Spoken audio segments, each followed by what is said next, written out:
Ito naman. Nakakatawa siya Kailangan. pag siya nakikita ko. Nagabaklas siya sa kanilang grupo. Pero mukha niya, mukhang binaklas. Ano ba yun? Saka, ang ten niya, grabe, ang bilis niya. Mabilis pa sa kanya ang pagong. Parang konting bilis. Tinan mo, OB ang ginagawa mo. Pero siguro ikaw ay nasunod sa loob. Pero ba? Yes, tinan mo na. Ayaw mo na, sir. Ako na, tao na yung lumako. Kung mag-clip ka, parang lang may sakit na cancer. Di ba? Isa ka rin sumasayaw na agogo dancer. Di naman kaya, ikaw yung bidang bakla na malaala mo kaya.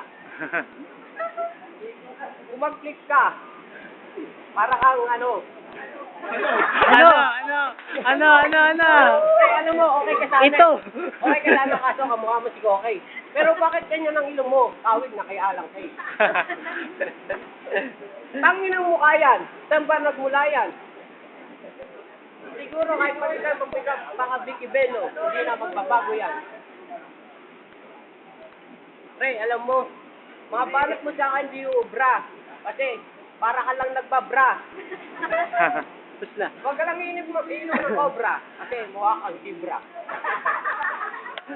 Bugbog ka dun ah. Alright. Ano, wala kang Sa kwenta. Pasko, boy, alam ko, bago suot mo. Pero mukha mo, di na magbabago. Ano ba? Tapos na, tapos na. Ikaw nung programa. Ano naman? Ano? Tapos na, sir.